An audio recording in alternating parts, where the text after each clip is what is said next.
యేసుక్రీస్తు నామంలో మరి ఈ వీడియో చూస్తున్నంటే మరి ఆత్మీయ దైవ సావుకులకి విశ్వాసులకి ప్రభు పెరట వందనాలు తెలియపరుస్తున్నాను. ఈ సమయంలో మరి ఒకసారి సామెతల గ్రంథము 23వ అధ్యాయము 19 నుండి మరి ఒక 24 వరకు చూద్దాం. దేవుని బిడ్డలారా, ఒకసారి నా కుమారుడా, నువ్వు విని జ్ఞానము తెచ్చుకునము, నీ హృదయమును యథార్థమైన త్రోవల యందు చక్కగా నడిపించుకునుము. దేవుని బిడ్డలారా, ఈరోజు దేవుడు ఏం చెప్తున్నాడు అంటే, నా కుమారుడా అంటే ఎవరు పిలుస్తున్నాడంటే ఒక యేసు ప్రభు మనల్ని పిలుస్తున్నాడు అన్నట్టు అర్థం. యేసు ప్రభు పిలుస్తున్నాడు. కానీ నా కుమారుడా అంటే మనమందరూ ఆయన బిడ్డలం కాబట్టి, ఆయన కుమారులం కాబట్టి మరి అందుకనే పిలుస్తున్నాడు. జ్ఞానం తెచ్చుకోము అని చెప్తున్నాడు. దేవుని బిడ్డారా, ఈరోజు మనం మంచి బ్రతకాలన్నా, మంచి త్రోవలో నడవాలన్నా, మంచి బుద్ధి జ్ఞానము తెలివి కలిగి ఉండాలన్నా ఇక్కడ ఏమి చెప్తుందంటే, మనము జ్ఞానము తెచ్చుకోవాలి. మంచి జ్ఞానం ఎక్కడ దొరుకుతుందో అక్కడ వెళ్ళి మనం మంచి జ్ఞానం సంపాదించుకోవాలి. జ్ఞానము విని దాన్ని జ్ఞానం ఏం చేయాలి, మనం విని జ్ఞానం తెచ్చుకోవాలి. జ్ఞానం మనం సంపాదించాలి. జ్ఞానం మనకు కావాలంటే జ్ఞానం కలిగి దేవుని త్రోవలో చక్కగా నడవాలి. యథార్థమైన త్రోవ అంటే యేసు ప్రభు త్రోవ, యేసు ప్రభు మార్గం. అందుకే నేనే మార్గము, నేనే సత్యము, నేనే జీవమని యేసు ప్రభు వారాన్ని. చూడండి, ఈరోజు ఈ అంతకాల దినంలో ఏం జరుగుతుందంటే, చాలామంది ఏం జరుగుతుందంటే మరి ఏ త్రోవలో నడుస్తున్నాం అనేది వాళ్ళకే తెలవట్లేదు. ఏ త్రోవలో నడుస్తున్నారు వాళ్ళకి తెలవట్లేదు. దేవుని బిడ్డలారా, అందుకనే ఇక్కడ ఏమంటారంటే దేవుని వాక్యము ఏం చెప్తుందంటే, జ్ఞానం ఎవరైనా ఉన్నారంటే యేసు ప్రభు జ్ఞానమై ఉన్నాడు. యేసు ప్రభువే వివేకమై ఉన్నాడు. యేసు ప్రభువే తెలివై ఉన్నాడు. యేసు ప్రభువే మరి బుద్ధి అయి ఉన్నాడు. యేసు ప్రభు దగ్గర మంచి బుద్ధి, మంచి తెలివి, మంచి జ్ఞానం, మంచి వివేకం దొరుకుతుంది. దేవుని బిడ్డ, అందుకని యేసు ప్రభు దగ్గర మనం వెళ్ళి, అందుకని యేసు ప్రభు చెప్తున్నాడు, నా కుమారుడా విని జ్ఞానం తెచ్చుకునము. అప్పుడు ఏమంటే, నీ హృదయము యథార్థమైన త్రోవల యందు చక్కగా నడిపించుము. చూడండి, ఈరోజు మన బ్రతుకు జీవితాలైనా, మన వ్యక్తిగత జీవితాలైనా, మన కుటుంబాల జీవితాలైనా నడిపించాలనుకుంటే మనకి యథార్థమైన త్రోవలో నడవాలంటే, మంచి త్రోవలో నడవాలంటే, మంచి జీవితం జీవించాలంటే, మంచి బ్రతకాలంటే ఏం చేయాలంటే జ్ఞానము కావాలి, తెలివి కావాలి, బుద్ధి కావాలి, అక్కలు కావాలి. అక్కలు నేర్పించే వారి దగ్గర మనం వాళ్ళ ఎవరు నేర్పిస్తారంటే యేసు ప్రభు వారు మనకు నేర్పిస్తారు. దేవుని మందిరంలో వెళ్ళి దేవుని వాక్యం వినటం వల్ల మనకు బుద్ధి వస్తుంది. దేవుని వాక్యం వినటం వల్ల మనకు జ్ఞానం వస్తుంది. దేవుని వాక్యం వినటం వల్ల మనకు తెలివి, బుద్ధి, జ్ఞానము, అక్కలు మనకు కలుగుతుంది. దేవుని బిడ్డలారా, అలా మనము ఆ బుద్ధి జ్ఞానము ఎక్కడ దొరుకుతుందంటే దేవుని మందిరంలో వెళ్ళినప్పుడు మనం ప్రతిరోజు దేవుని మాటలు వినాలి. ప్రతిరోజు దేవుని వాక్యం వింటూ దాని ప్రకారం జీవించాలి, దాని ప్రకారం బ్రతకాలి. దాని ప్రకారం ప్రార్థనతో, విశ్వాసంతో జీవించినప్పుడు మనం దేవుని ప్రార్థించే, ప్రభువా యథార్థమైన మార్గంలో నడవాలి, నీతి మార్గంలో నడవాలి, మంచి నీతిగా బ్రతకాలి, నీతిగా జీవించాలి, యథార్థంగా జీవించాలని మనం ప్రార్థన చేస్తూ దేవుడు ఏం చేస్తాడంటే పరిశుద్ధాత్మ దేవుడు తన నడిపిస్తాడు, నీతి మార్గంలో నడిపిస్తాడు. దేవుని బిడ్డలారా, అందుకని ఇక్కడ ఏమంటారంటే యథార్థమైన మార్గం ఏదై ఉంటుంది ఈ లోకంలో, యథార్థ మార్గం అంటే యథార్థమైన త్రోవ, యథార్థమైన మార్గం అంటే త్రోవ అంటే అదే, మార్గం అంటే అదే. దేవుని బిడ్డలారా, చూడండి, యథార్థమైన మార్గం అంటే, యథార్థమైన త్రోవ అంటే దేవుని మార్గం తప్ప, యేసు ప్రభు మార్గం తప్ప ఏ మార్గం లేదు. దేవుని బిడ్డలారా, అందుకనే ఈ మాటలు మనం జ్ఞానం సంపాదించుకుంటే మన జీవితంలో మనం మంచి బాగుపడతాం. కానీ మనం ఏం చేస్తామంటే కింద వచనం ఏం చెప్తానంటే 20 వచనం, ద్రాక్షరసం తాగువారనైనను మాంసము ఎస్సుగా తిను వారితో నైనను సావాసం చేయకుము. తాగబోతులను తిండిబోతులను దరిద్రులాగుదురు. నిత్తు నిందమత్తు చింపు గుడ్డలు ధరించుకుందురు. నిందమత్తు చింపు గుడ్డలు ధరించుటకు కారణమాగును. చూడండి దేవుని బిడ్డలారా, ఈరోజు చాలా ఏంటంటే ప్రభువుని నమ్ముకున్నామని చెప్తున్నాం, కానీ పాపంలోనే ఉన్నాం, ముసుగులోనే ఉన్నాం.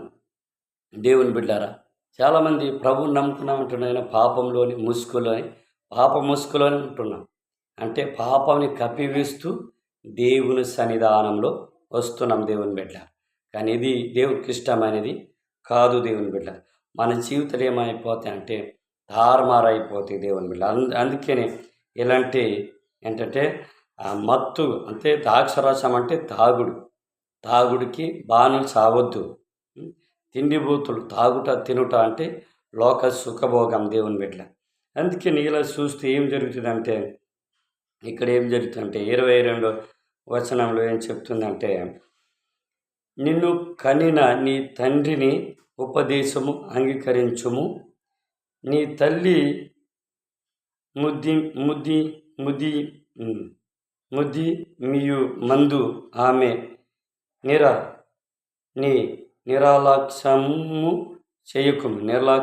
నిర్లక్ష్యము చేయకుము దేవుని బిడ్డ. అందుకనే సత్యమును అమ్మివేయక దాన్ని కొని వేసుకునుము. జ్ఞానము ఉపదేశము వివేకము కొనించుకునుము.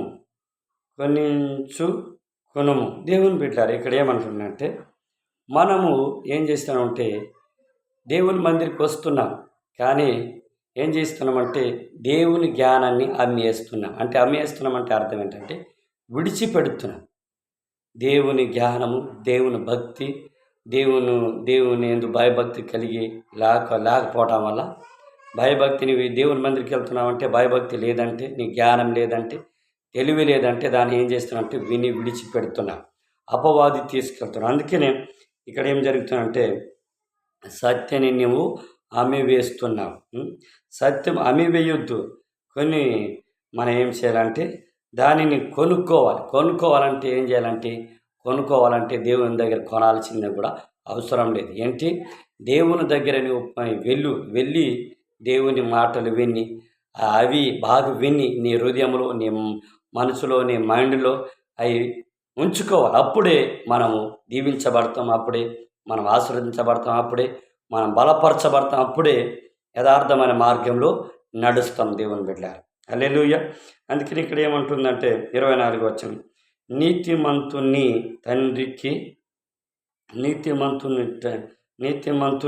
తండ్రికి అధికము సంతోషము కలుగును.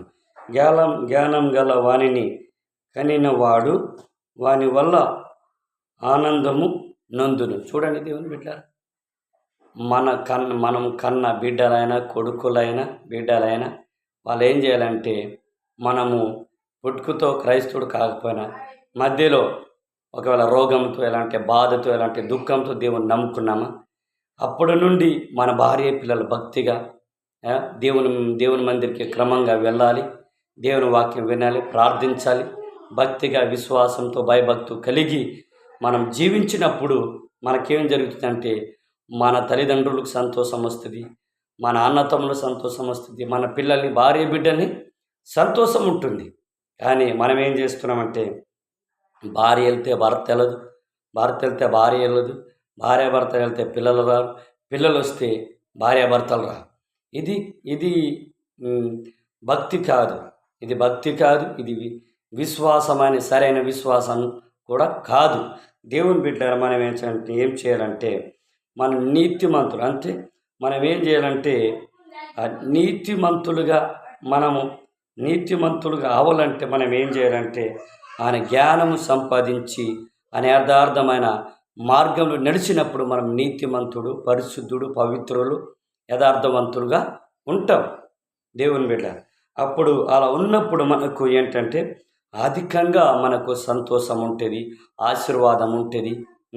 అందుకే ఆశీర్వాదం ఉంటుంది, ఆనందము, సంతోషం, సమాధానం దేవుని దేవుడు మనకి ఇస్తాడనమాట.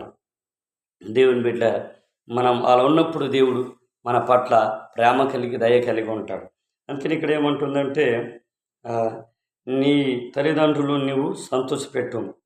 25వ వచనం, నీ తల్లిదండ్రులు నువ్వు సంతోషపెట్టవలేను, నిన్ను కన్న తల్లిని ఆనందింపవలేను, ఆనందపరచవలేను. చూడండి దేవుని బిడ్డ, నా కుమారుడు నీ హృదయము నాకేము. ఈరోజు మన పిల్లలు మనం తల్లిదండ్రులు కాక మన పిల్లల్ని కూడా భక్తి నేర్పాలి, విశ్వాసం నేర్పాలి. అప్పుడు ఆ పిల్లలు భక్తితో విశ్వాసంతో ఉన్నప్పుడు మన మాట విన్నప్పుడు మొదటిగా దేవుని మాట వింటారు. దేవుని మాటలు నేర్పించినప్పుడు మన మాట ఆటోమేటిక్గా పిల్లలు వింటారు.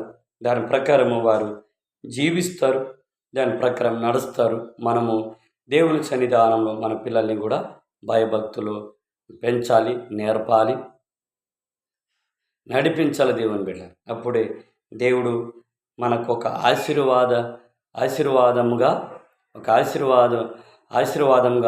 ఉంచుతాడు, దీవిస్తాడు, బలపరుస్తాడు దేవుని బిడ్డ.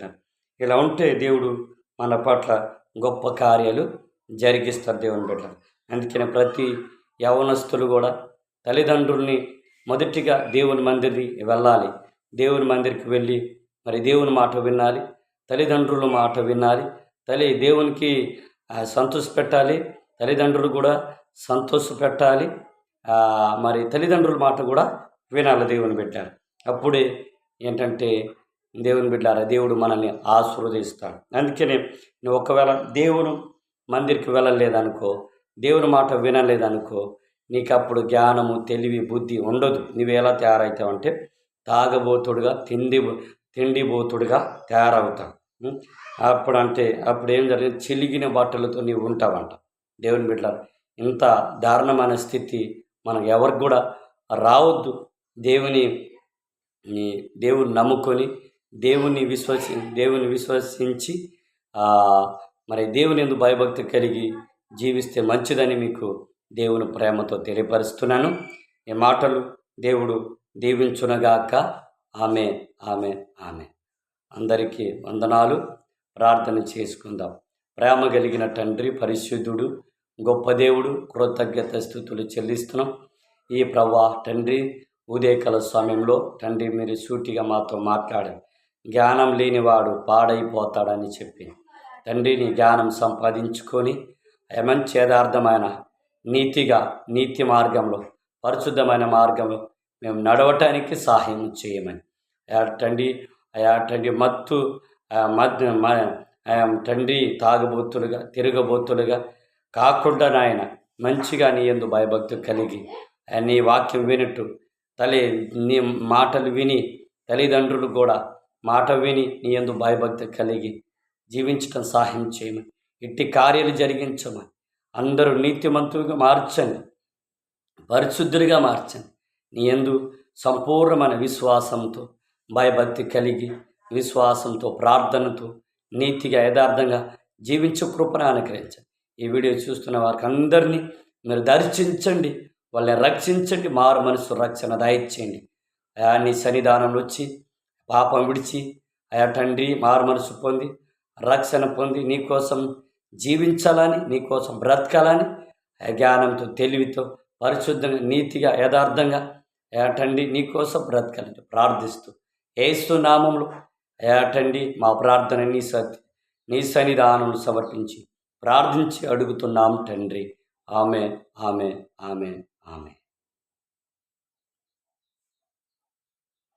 అందరికీ వందనాలు. అందరికీ దేవుడు దీవించునుగాక. ఆమెన్. Thank you.